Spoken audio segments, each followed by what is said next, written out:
जय हिंद। Welcome to the Shahi classroom. बच्चों, आज हम डिस्कस कर रहे हैं PT4 का पेपर 1। पेपर आपने दे दिया। आई होप आपको पेपर ज़्यादा टफ नहीं लगा होगा। पेपर मीडियम से लेवल का था, जेईई एडवांस लेवल के कंपेरेबल सही। मतलब बहुत ज़्यादा इजी भी नहीं था, बहुत ज़्यादा टफ भी नहीं, ठीक ठीक था। आपने नया पढ़ा है चैप्टर, उसके साथ पेपर ठीक था। अगर आप बात करेंगे जब ये पूरा पढ़ लेंगे आप, उसके बाद में फाइनल जो टेस्ट होते हैं उसके हिसाब से देखेंगे तो ईजी था, पर आपने नया नया पढ़ा है तो उसके हिसाब से ठीक है था लेवल। तो आइए बच्चों, अपने 1 बाय 1 सभी सवाल करते हैं। सबसे पहले चलते हैं अपने फर्स्ट प्रॉब्लम पे। फर्स्ट प्रॉब्लम में आपको बोला गया कि कैपिटल डी की value, capital D is 1 metre. ये सवाल में आपको गिवन है, ठीक है जी। स्मॉल डी की वैल्यू गिवन है, स्मॉल डी कितना है आपके पास 1 mm। लैम्डा की वैल्यू गिवन है आपको 500 नैनोमीटर। आपसे बोला गया था डिस्टेंस ऑफ 1000 मैक्सिमा कहाँ पे होगा ये। तो ऐसे आपने ये बना दिया यहाँ पे, इसका नाम कुछ S1 हो गया, इसका नाम कुछ S2 हो गया, ठीक है। अब आप देखिए, सबसे पहले हम ये चेक करते हैं भाई साहब कि इस स्क्रीन पे टोटल कितने नंबर ऑफ मैक्सिमा होंगे। ये अगर हमें चेक करना हो तो हम क्या लिखेंगे, यहाँ पे लिखेंगे delta x is equal to n lambda. ऐसे लिख सकते हैं भाई। अगर आप देखना चाहे भी स्क्रीन पे कितने, मैं देख रहा हूँ भाई इन्फिनाइट में पार्ट डिफरेंस कितना है। अगर मैं यहाँ पे ऊपर इन्फिनिटी पे चला जाऊंगा तो पार्ट डिफरेंस कितना मिलेगा। तो इन्फिनिटी जो पार्ट डिफरेंस मिलेगा वो किसके बराबर होगा, आपके पास डी के बराबर हो जाएगा। क्योंकि इन्फिनिटी पे अगर आप जाएंगे तो ये वाली रे भी ऐसे जाएगी, ये वाली रे भी ऐसे जाएगी कुछ। तो आपको क्या दिखाई देगा, जो पार्ट डिफरेंस हो जाएगा वो डी के बराबर हो जाएगा। इतना समझ में आता है। इन्फिनिटी पे जो पार्ट डिफरेंस होगा वो किसके बराबर होगा, डी पे। तो delta x is equal to D कब, एट इन्फिनिटी। अच्छा, तो देखते हैं इन्फिनिटी पे क्या बन सकता है, कौन सा मैक्सिमम मिनिमम बन सकता है। तो मैंने लिखा d is equal to n, lambda की जगह लिख दिया 500 नैनोमीटर ना, 10⁻⁹ सही, ठीक है। और यहाँ पे d की जगह पुट कर दिया, d कितना है आपके पास, इसको कर देता हूँ 1/1000, ठीक है। तो यहाँ से बच्चों अगर आप n की वैल्यू निकाल के देखेंगे तो n की वैल्यू कितनी आ गई आपके पास, 10⁹ डिवाइड बाई 500 मल्टीप्लाई 1000। ऐसा एक्सप्रेशन आ रहा है। इसे सोल्व करते हैं, 3 और 2 5, तो यहाँ पे क्या बन 10⁴ n इज इक्वल 10⁴, मतलब इतने मैक्सिमा बन सकते हैं। और 10⁴ तो अच्छा खासा नंबर है। आपसे जो पूछा गया वो पूछा गया 1000 मैक्सिमा कहाँ पे है, तो हाँ वो बन रहा है, वो एग्जिस्ट कर रहा है, क्योंकि टोटल 10⁴ नंबर ऑफ मैक्सिमास बन सकते हैं ऊपर की तरफ। सिमिलरली नीचे की तरफ भी आएंगे, एक सेंटर वाला भी आएगा। तो हाँ ये वाला मैक्सिमा एग्जिस्ट तो कर रहा है। अब इसकी पोजीशन निकालते हैं। तो पोजीशन के लिए क्या लिखा, delta x is equal to D sine theta होता है आपके पास। Delta x is equal to D sine theta. आप ऐसे करते, किसी जनरल पोजीशन पे जाते थे, इसका नाम m बोल देते थे आप, तो आप क्या बोलते थे sir, S2m minus S1m is equal to D sine theta. सही बोल रहा हूँ ये, ठीक है। अब मैं चेक करता हूँ कि यार इसकी वैल्यू कितनी है, डेल्टा एक्स की वैल्यू। तो डेल्टा एक्स कितना है आपके पास में, 1000 मैक्सिमा चाहिए, तो 1000 लैम्डा के बराबर होगा। तो ये हो गया आपके पास डी साइन थीटा के बराबर। तो यहाँ पे लिखा D sine theta is equal to 1000 multiply what is the value of lambda. Lambda की वैल्यू है आपके पास में 500 मल्टीप्लाई 10⁻⁹। अभी थोड़ा सोल्व कर लेते हैं, देखते हैं इसकी वैल्यू कितनी आती है निकल के। तो ये हो गया 10⁹ ना आपके पास 1000 लैम्डा, और यहाँ पे डी की वैल्यू कितनी है बच्चों, 1 mm ना, इसको 1/1000 कर दिया, क्लियर, साइन थीटा। अच्छा अभी देखते हैं 3 और 2 5, तो यहाँ पे बन गया 5 मल्टीप्लाई 10⁻⁴। यहाँ पे ये कट गया, 10⁴ आएगा नीचे, यहाँ पे ये कट जाएगा, सिर्फ 10 बचेगा, तो ये आ गया हाफ। साइन थीटा आ गया आपके पास हाफ। अब लोग इसमें गलती क्या करते हैं, लोग यहाँ पे इसको डी साइन थीटा ना लिख के dy बाई डी लिख देते हैं। यहाँ पे डी साइन थीटा ना लिख के dy बाई डी लिख देते हैं। पर उसकी कंडीशन तो पता होनी चाहिए ना। आप साइन थीटा को टेन थीटा जब लिख पाएंगे तभी तो आप ऐसा ही करेंगे ना। जब साइन थीटा आपके पास में टेन थीटा लिखा जाएगा तभी तो आप ये बोल सकते हैं कि ये y बाई डी के बराबर होगा। और साइन थीटा को टेन थीटा आप कब बोल, जब थीटा बहुत छोटा हो। पर थीटा बहुत छोटा नहीं है, थीटा कितना है बच्चों आपके पास 30 डिग्री। अगर 30 डिग्री है फिर आप ऐसे प्रोसीड कर सकते नहीं है। कैसे सर, साइन थीटा को आप टेन थीटा या फिर y बाई डी नहीं लिख सकते। तो हमें क्या करना पड़ेगा, आपको थीटा पता लग गया। अच्छा थीटा पता लग गया, फिर आप क्या लिखेंगे, tan 30 is equal to y by D. तो y की वैल्यू कितनी आ गई आपके पास, जो y की वैल्यू आपके पास निकल के आई है, दैट इज d की वैल्यू तो आपको गिवन है ही सवाल में, 1 है, ठीक है जी, दैट इज 1/√3। सही है, 1030 की वैल्यू √3। अच्छा इसको सोल्व करते थे, ये वैल्यू आती है आपके पास 0.577 मीटर। क्लियर है, हो गया सवाल, ठीक है। इसमें लोग ये गलती कर बैठते थे, मोस्टली लोगों का आंसर शायद ए आ रहा होगा। वो क्या गलती करते हैं, इसको y बाई डी लिख देते हैं। इसीलिए सवाल दिया गया था कि आपको चमके हमेशा y बाई डी नहीं लिखना है। पहले आप चेक कीजिए साइन थीटा बड़ा है कि छोटा है, फिर आप ऐसे प्रोसीड कर सकते हैं। क्लियर, छाप लीजिए, फिर आगे बढ़ते हैं। सेकंड प्रॉब्लम आपके पास में अच्छा सवाल है। इसमें क्या बोला गया, ऐसे YDSC है, हमने बना दिया YDSC। यहाँ पे ऐसे आपके पास एक स्क्रीन है। अच्छा, अगर आप यहाँ पे देखेंगे इस सोर्स की इंटेंसिटी कुछ मान लिया आई नोट, इसकी भी इंटेंसिटी मान लीजिए आई नोट, तो सेंटर पे कितना आता है आपके पास 4 आई नोट आता है। क्लियर है। अब इसने बोला कि यार वो दो पॉइंट्स के बीच में, मतलब दो पॉइंट्स ऐसे जिनकी जहाँ पे इंटेंसिटी मैक्सिमम की 75% है, मतलब 75% of maximum that will be 3/4 multiply 4 I note, यही होता है 75%। अरे समझ में आ रही है बात। तो ये कितना आ जाए आपके पास 3 आई नोट, मतलब आपको वो पोजीशन ढूंढनी है जहाँ पे इंटेंसिटी कितनी होगी 3 आई नोट होगी। तो मैंने इंटेंसिटी कर्व बनाया ऐसे, ऐसे इंटेंसिटी कर्व बनाया ऐसे। अच्छा, यहाँ पे होगा एक कोई पॉइंट ऐसा जहाँ पे इंटेंसिटी कितनी होगी 3 आई नोट होगी। सिमिलरली आपके पास यहाँ पे कुछ होगा 3 आई नोट, और यहाँ पे भी एक पॉइंट होगा वो 3 आई नोट। आपसे बोला उन दो पॉइंट्स जहाँ पे इंटेंसिटी 3 आई नोट है उनके बीच की मिनिमम डिस्टेंस क्या पॉसिबल है। या तो यार ये वाली होगी और या फिर ये वाली होगी, मुझे चेक कर देना पड़ेगा दोनों में से कौन मिनिमम है। सवाल में क्या बोला गया, वो उन दो पॉइंट्स के बीच की मिनिमम डिस्टेंस जहाँ पे इंटेंसिटी 75% है मैक्सिमम की। तो मैंने बोला यार वो जहाँ पे इंटेंसिटी 3 आई नोट है वो मार्क कर दो तो पॉइंट्स दिखाई देंगे। तो या तो ये वाले दोनों पॉइंट्स होंगे, यहाँ पे तो ये डिस्टेंस कम होगी या फिर ये कम होगी, दोनों में से एक डिस्टेंस कम होगी। तो आइए इसको थोड़ा चेक करने चलते हैं। तो मैंने क्या लिखा यहाँ पे, यार इंटेंसिटी 3 आई नोट है तो इसे कॉरस्पॉन्डिंग, सर इस वाले पॉइंट को ढूंढ रहा हूँ ना मैं, इस वाले पॉइंट को। तो अगर आप इस वाले पॉइंट का नाम कुछ ए रख देते हो, मैं ए पॉइंट के बारे में चर्चा कर रहा हूं। तो मैंने बोला इंटेंसिटी है 3 आई नोट, तो क्या होगा आपके पास में I1 plus I2 plus 2 I1 I2, 2 root I1 I2 हो जाएगा आपके पास, तो आई नोट बन जाएगा और ये cos फाई बन गया। तो यहां से cos फाई की वैल्यू आपके पास जो निकल के आई दैट इज 1/2। अच्छा, cos फाई 1/2 तो फाई की वैल्यू कितनी की 60 डिग्री, दैट इज π/3। अच्छा, अब मैं अगर देखूं delta x by lambda is equal to delta phi divide by 2 pi, इसको अगर मैं सॉल्व करके देखूं तो delta x is equal to lambda by 6, मतलब इस वाले पॉइंट के कोरस्पॉन्डिंग जो पाथ डिफरेंस मेरे पास निकल के आ रहा है दैट इज लैम्डा बाय 6। यहाँ पाथ डिफरेंस कितना आ रहा है आपके पास, लैम्डा बाय 6। तो इसकी पोजीशन देखता हूँ, इस वाले पॉइंट की पोजीशन देखता हूँ। तो इसकी जो पोजीशन मेरे पास आएगी क्या लिखूंगा, delta x is equal to D sine theta D Y by D लिख लूंगा, छोटे की मतलब जस्ट नियर की बात कर रहे हैं तो आप साइन थीटा छोटा बोल सकते हैं। अच्छा, ये कितना है आपके पास लैम्डा बाय 6, तो y की वैल्यू कितनी है आपके पास, lambda d by 6d, y की वैल्यू है lambda capital D divide by 6d, ये एक्सप्रेशन है आपके पास। ठीक है, तो ये डिस्टेंस आपके पास आ जाएगी that is lambda d by 6d। ठीक है, अब यार हम इस वाले पॉइंट के पास चलते हैं, इस वाले पॉइंट की दूरी कितनी है। तो मैंने क्या करा, ये वाला पॉइंट जो है ये मिनिमा का पॉइंट है, इसकी दूरी कितनी होगी। अब इसके लिए पार्ट डिफरेंस है वो कितना है आपके पास, यहाँ पे जो पार्ट डिफरेंस लैम्डा बाय 2, ऐसे ये पार्ट डिफरेंस आपके पास।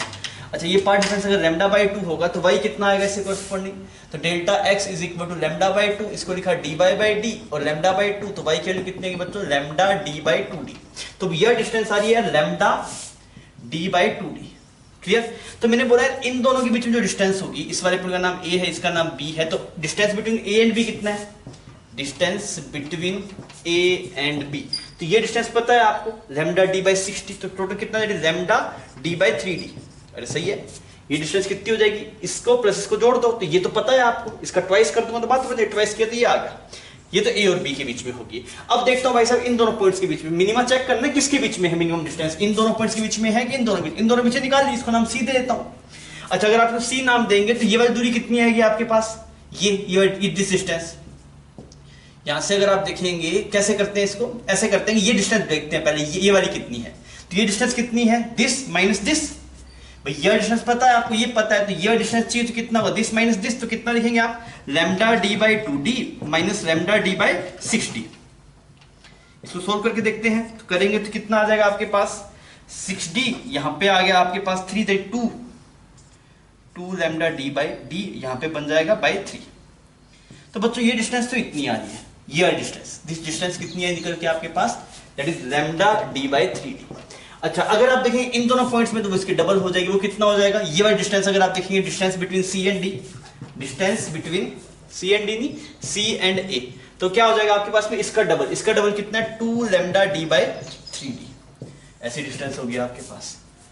अब क्या करें सर, अगर ऐसी कोई बात है, अब आप बताइए किस में मिनिमम है, मिनिमम कौन से वाले केस में, इसमें मिनिमम है, तो आप बोलेंगे सर इन दोनों पॉइंट्स में जहां पे इंटेंसिटी 3 आई नॉट है वहां मिनिमम डिस्टेंस है लैम्डा डी बाई 3d। आइए इसको थोड़ा सोल्व करके देखते हैं। तो लैम्डा की वैल्यू कितनी है सर, लैम्डा की वैल्यू है 6000 मल्टीप्लाई 10 टू पावर माइनस 10, ठीक है, और कैपिटल डी की वैल्यू 1 मीटर है 3, और स्मॉल डी की वैल्यू कितनी है 1 mm, that is 1 divide by ऊपर 1000 चला गया, ये देखते हैं 3 और 3 6, तो यहाँ पे कितना है 10⁻⁻4, यहाँ पे कितना बचा 2, ये 2 × 10⁻⁻4, तो इसको आप 0.2 mm बोल सकते हैं, 0.2 mm हो जाएगा सवाल। तो कौन सा ऑप्शन मैच कर जाएगा? डी ऑप्शन मैच कर जाएगा। प्रॉब्लम नंबर 3 की बात कर रहे हैं। प्रॉब्लम नंबर 3 है बोरा two coherent light sources each of wavelength lambda is separated by 3 lambda. The total number of minima on the line AB which runs from -∞ to +∞. अब 2 पॉइंट्स बना दीजिए यहाँ पे, एक पॉइंट का नाम P है, एक पॉइंट का नाम Q है। इसके बीच जो डिस्टेंस है वो कितनी है आपके पास? 3 लैम्डा। यहाँ से आपको बोला गया इधर -∞ से लेके +∞ के बीच में कितने नंबर ऑफ मैक्सिमा है, ये आपसे पूछना चाह रहा है। टोटल नंबर मिनिमम पूछना चाह रहा है। तो आप देखिए जो सेंटर वाला पॉइंट होगा वहाँ पे जो पार्ट डिफरेंस आएगा वो कितना आएगा आपके पास? 0 आएगा। सिमिलरली अगर आप इन्फिनिटी पे जाएंगे तो इन्फिनिटी पे ये दोनों लाइंस पैरेलल हो जाएगी, पैरेलल मान लेंगे तो पार्ट डिफरेंस क्या दिखाई देगा? 3 लैम्डा। तो मैंने बोला delta x is equal to 3 lambda, कहाँ पे? इन्फिनिटी पे। सिमिलरली नीचे जाएंगे तो यहाँ पे भी डेल्टा x कितना आएगा? 3 लैम्डा आएगा।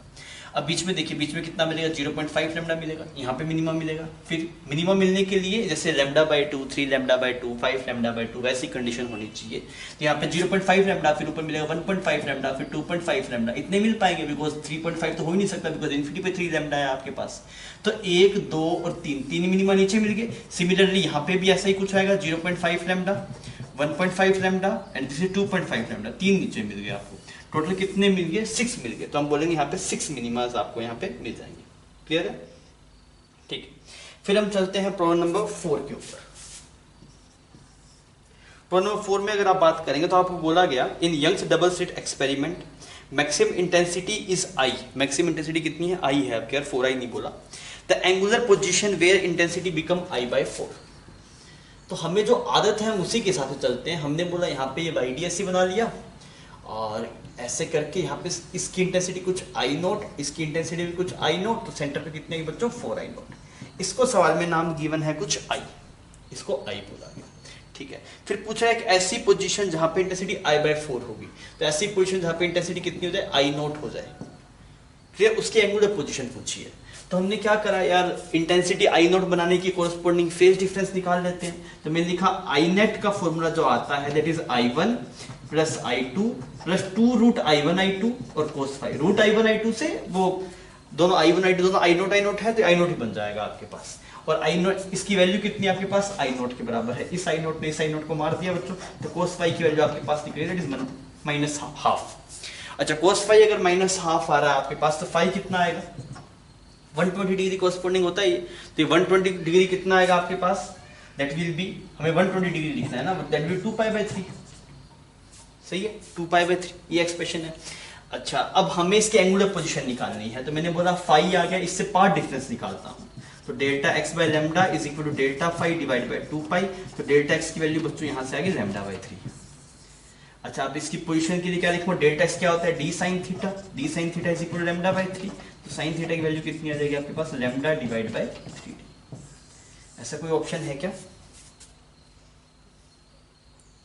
हाँ, बी ऑप्शन मैच कर रहा है। मल्टीपल करेक्ट होगा तो बाकी पोजीशंस पे भी देखना पड़ता है आपको, जैसे λ/3 है, फिर नेक्स्ट कितनी हुई? λ प्लस λ/3, इस तरीके से करके देखना पड़ता है। पर अभी जरूरत नहीं है बिकॉज सिंगल ऑप्शन करेक्ट था और ये ऑप्शन मैच कर रहा है आपका, दैट इज ऑप्शन बी। ठीक है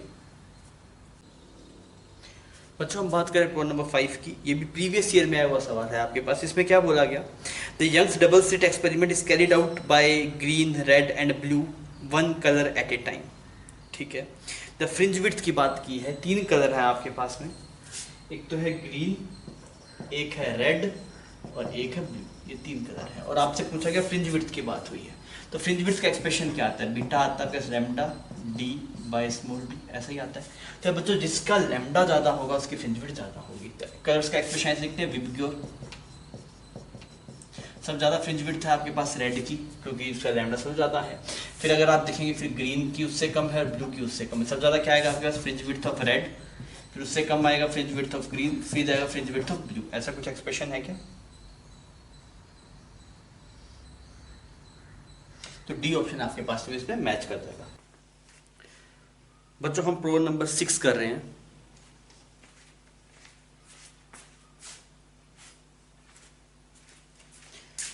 बच्चों, हम प्रॉब्लम नंबर 6 कर रहे हैं। प्रॉब्लम नंबर 6 में क्या बोल रहा है? एक्सरे का सवाल है और जो पोटेंशियल डिफरेंस जो लगाया गया दैट इज 18 किलोवाट।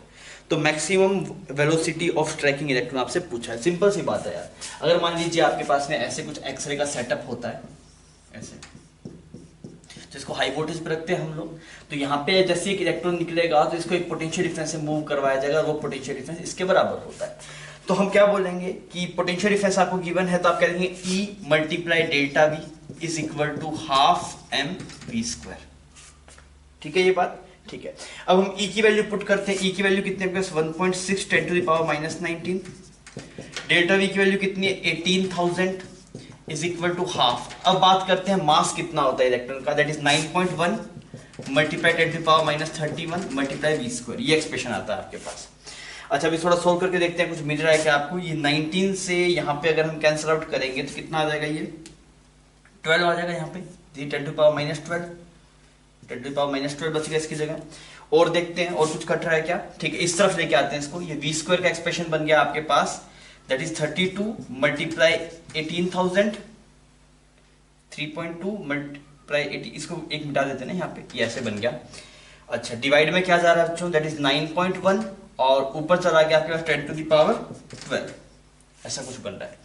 अच्छा तो थोड़ा सोल्व करके देख लेते हैं। अगर आप इसे सोल्व करके फिर हमें इसका रूट लेना है इस वाली वैल्यू को, अगर हम इसे सोल्व करेंगे तो ये वैल्यू आती है 8 multiply 10 to the power 7 metre पर सेकंड। कर पाएंगे इसकी कैलकुलेशन आप, ठीक है बच्चों। बात करें प्रॉब्लम नंबर 7 की, तो इसने क्या बोला, what is the ratio of de Broglie wavelength of electron in second and third Bohr orbit.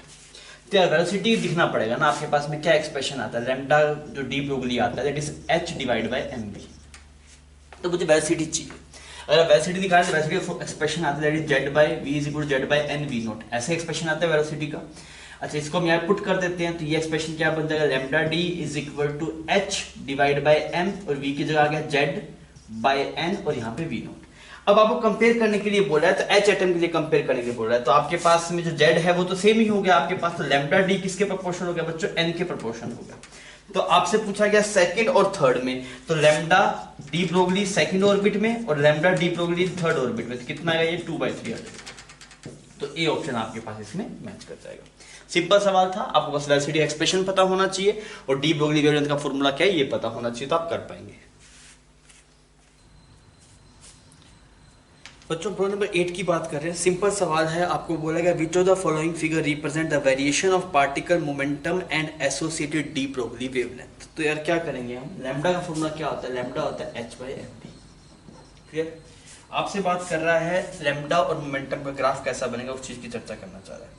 तो ऊपर की तरफ आपको p दिखा रखा है और नीचे की तरफ क्या दिखा रखा है, इस तरफ लैम्डा दिखा रखा है। तो यार क्या एक्सप्रेशन आ रहा है आपके पास, इस वाले टर्म को कुछ y बोल दीजिए, इसको कुछ x बोल दीजिए। जब y मल्टीप्लाई x जब कांस्टेंट होता है तो कैसा करवाता है, हाइपरबोलिक करवाता है आपके पास। तो आप क्या बोलेंगे, देखिए जब x की वैल्यू 0 थी, x क्या है आपके पास में, दिस इज x ना, अगर x की वैल्यू 0 होगी आपके पास तो y की वैल्यू इन्फिनिटी को टेंड कर रही होगी, और जब y की वैल्यू आपके पास में इन्फिनिटी होगी, this expression is y, this expression is x। तो अगर आप y की वैल्यू को इन्फिनिटी करेंगे, y की वैल्यू को इन्फिनिटी करते हैं, x की वैल्यू को 0 को टेंड कर रही होगी, ये तो ऐसा कर कुछ बन जाएगा, ऐसा कर कुछ है, हाँ डी ऑप्शन का कर्व मैच कर जाएगा। अभी हम नेक्स्ट चलते हैं। नेक्स्ट है आपके पास प्रॉब्लम नंबर 9।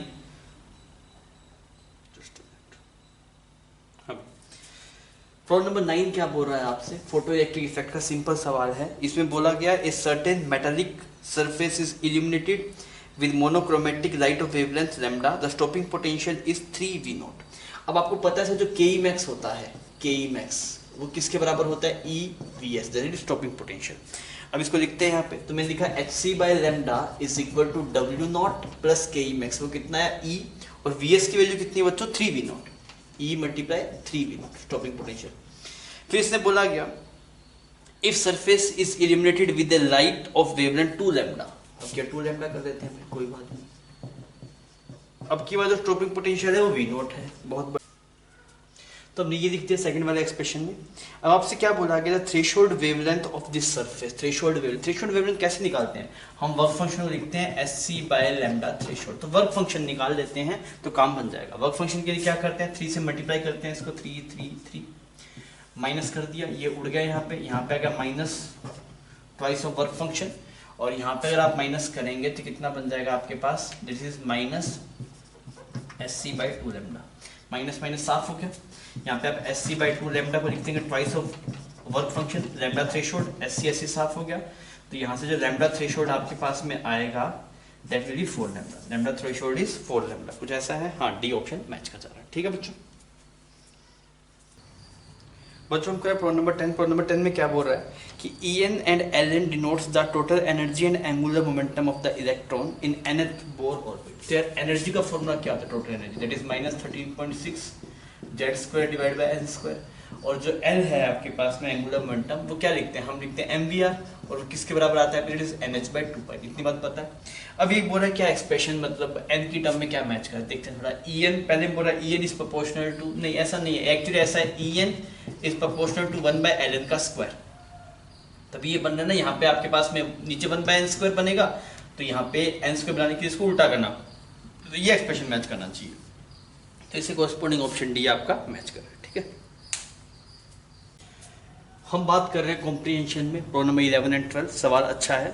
सवाल बोला गया कि ये S1 है, ये S2 है, ये S3 और ये S4, और ये जो इसकी बीच डिस्टेंस है वो वेरी कर रही है, कुछ जेड बोल दिया और ये वाली वैल्यू वेरी कर रही है। अब आपको क्या बोला गया, जब जेड की वैल्यू ये था तो जब इस O पॉइंट में इंटेंसिटी थी वो I नॉट थी। फिर बोला गया अगर हम जेड की वैल्यू कर दें 2 लैम्डा d/d तो O पॉइंट पे इंटेंसिटी कितनी होगी वो जानना चाह रहा है।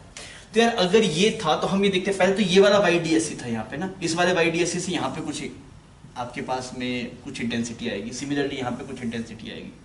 फिर अब ये दोनों नए सोर्स एक नया YDSC क्रिएट करेंगे, तो हमें बस यही चेक करना है कि यहाँ पे इंटेंसिटीज कितनी कितनी आ रही है। तो मैंने मान लिया कि इनिशियल यहाँ पे इंटेंसिटी कुछ I नॉट थी, इसकी कुछ II बोल देता हूँ खाली, इसकी इंटेंसिटी यहाँ पे आई, यहाँ पे कुछ I। अगर आपके पास में इनिशियल जेड की वैल्यू ये थी तो ये हाफ वैल्यू कितनी हो जिसका Y बोलते थे, Y कितना आएगा आपके लैम्डा d/4d। क्योंकि यार आप देखिए, आप मानिए ये स्क्रीन होता, अगर ये स्क्रीन होता तो वाई आप इसी को बोलते, तो जेड की वैल्यू गिवन तो यहाँ से वाई निकालना उसका हाफ करना पड़ेगा। तो इसी कोरस्पोंडिंग पार्ट डिफरेंस देखता हूँ मैं कितना है। तो डेल्टा एक्स क्या होता है आपके पास में dy/d, तो डेल्टा एक्स को आपने लिखा d, वाई की वैल्यू कितनी है lambda d/4d divide by capital D. ये साफ हो गया, ये साफ हो गया, यहाँ पे लैम्डा/4। अच्छा यार अगर λ/4 है तो पार्ट फेज डिफरेंस कितना है, तो आप क्या लिखेंगे delta x by lambda delta phi divide by 2π। तो ये एक्सप्रेशन कितना है आपके पास 1/4 is equal to delta phi by 2π। तो डेल्टा फाई की वैल्यू आपके पास निकल गया, इट इज π/2। फिर डेल्टा फाई कितना आ गया आपके पास π/2। यार अगर ये π/2 आ गया तो यहाँ पे इंटेंसिटी अगर हम देखेंगे तो कितना आएगा आपके पास I net is equal to I1 I2 plus 2√I1 2y, और cos फाई की जगह कितना है cos π/2। तो ये वैल्यू कितनी बन गई 0 बन गई। तो I नेट की वैल्यू कितनी है आपके पास, I नेट की वैल्यू 2y। तो यहाँ पे जो इंटेंसिटी आपके पास में आ रही है ये 2y आ रही है, सिमिलरली यहाँ पे भी कितनी आ रही है 2y आ रही है। अच्छा यहाँ पे 2y है, यहाँ पे 2y है, तो यहाँ पे कितना बनेगा सेंटर मैक्सिमा पे, देखिए जब इसकी I होती है इसकी I होती है 4i बनता है। अब यहाँ पे 2y है तो यहाँ पे कितना बनेगा 8i बनेगा। समझ में आ रहा है, तो 8i किसके बराबर है I नॉट के बराबर, ऐसा ही रिजल्ट है। फिर सेकंड वाले केस में क्या बोल रहा है, अगर हम z की वैल्यू को ये वाला कर दें दैट इज 2 लैम्डा d/d, अगर ये वाली वैल्यू होगी उस वाले केस में जो y बन रहा होगा न्यू वाले केस में, अगर आप बात करें if z is equal 2 lambda d/d, तो y कितना आएगा, तो y आएगा लैम्डा d/d। फिर अगर आप सिमिलरली इस वाले केस में डेल्टा x निकालेंगे, डेल्टा x कितना आएगा आपके पास लैम्डा आएगा, डेल्टा x अगर लैम्डा आएगा तो डेल्टा फाई कितना आएगा, डेल्टा फाई आपके पास में 2π आएगा। अच्छा डेल्टा फाई अगर 2π आएगा तो मतलब कंस्ट्रक्टिव इंटरफेरेंस, तो यहाँ पे जो इंटेंसिटी बनेगी I at S3 तो किसके बराबर हो जाएगा 4i हो जाएगा। सही है, अब पहले 2i था, अब कितना बनेगा 4i, ये भी कितना बनेगा 4i। अच्छा ये 4i और ये 4i, तो यहाँ पे कितना बनेगा 4 टाइम्स बनता है इसका, तो कितना 16i हो जाएगा। तो अब की बार जो बनेगी I at O वो कितना हो जाएगा 16i।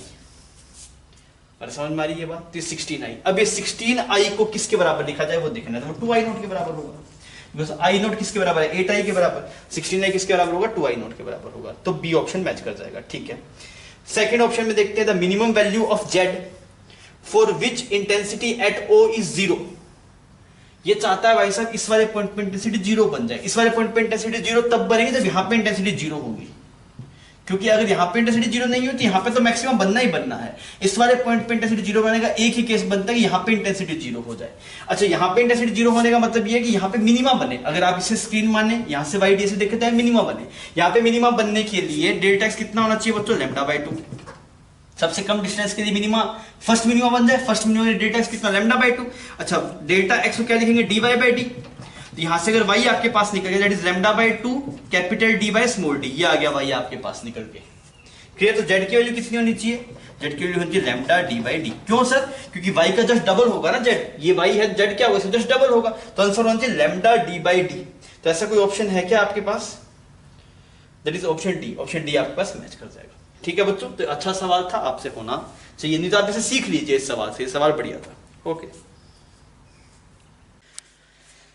तो इस सवाल में आपको बोला गया कि भाई साहब एक प्रोटॉन है और एक इलेक्ट्रॉन है जो r डिस्टेंस पे आपके पास में रिवॉल्व कर रहे हैं, इस तरीके का है, और ये इसकी जो एनर्जी है, पोटेंशियल एनर्जी, वो कुछ ऐसी लिखी हुई है। सबसे पहले हम क्या करेंगे बच्चों, इसमें फोर्स निकालते हैं। तो F कितना आता है? F आता है -du/dr। इसको करके देखते हैं, F कितना आ रहा है आपके पास, दैट इज -k/r। ये अट्रैक्टिव फोर्स को शो कर रहा है और लिखा भी है, एक प्रोटॉन है और एक इलेक्ट्रॉन है। अब इस फोर्स को आप किसके बराबर करें, that is mv² divide by r। r से r साफ हो गया तो v की वैल्यू आ गई √k/m। तो ये वेलोसिटी आ गई आपके पास में इलेक्ट्रॉन की।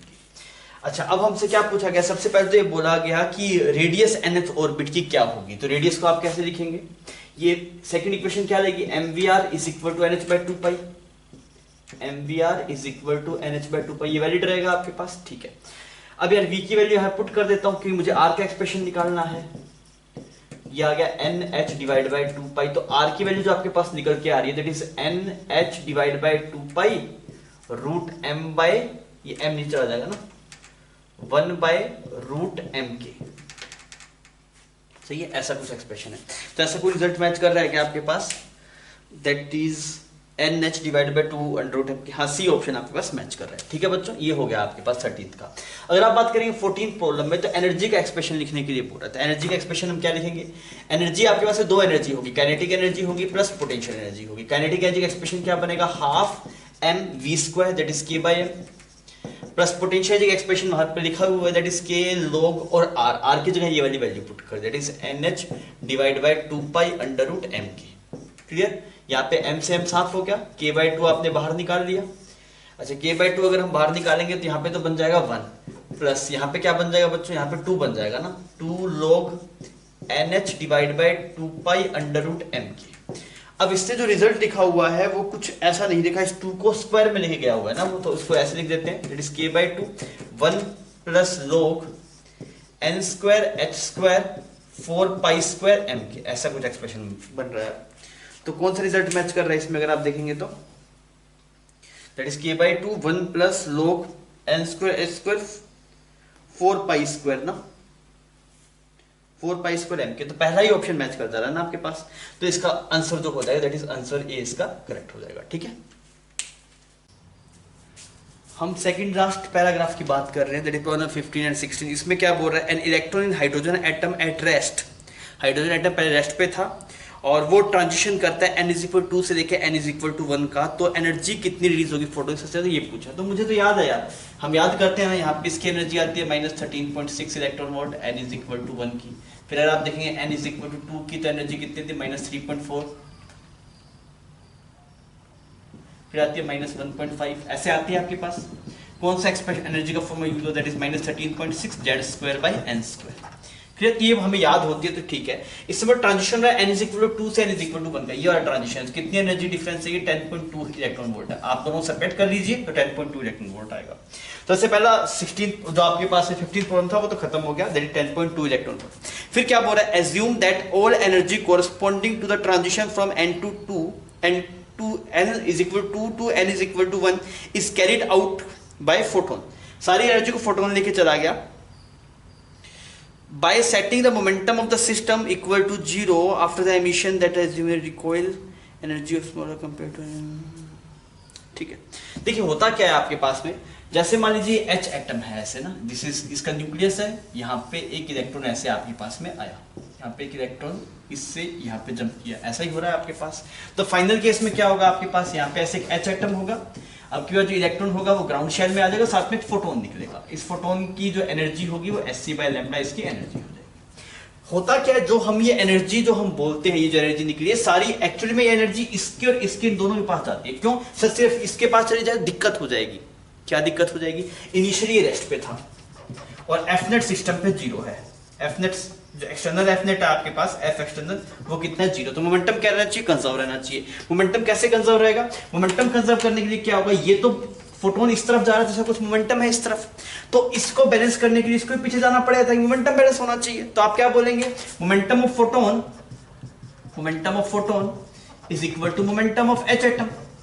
पर हम ऐसा कंसीडर नहीं करते, हम जैसे अगर ये एच एटम मूव करेगा कुछ v वेलोसिटी से, इसको रिकॉइल वेलोसिटी बोलते हैं, तो इसी कुछ काइनेटिक एनर्जी भी that is half m v recoil का होल स्क्वायर। तो एक्चुअल में ये होता है कि हाफ m v रिकॉइल का whole square plus sc by lambda is equal to जो एनर्जी रिलीज हो रही है उसके बराबर। पर आप ऐसा करते नहीं है, आप इसको 0 मान के चलते हैं।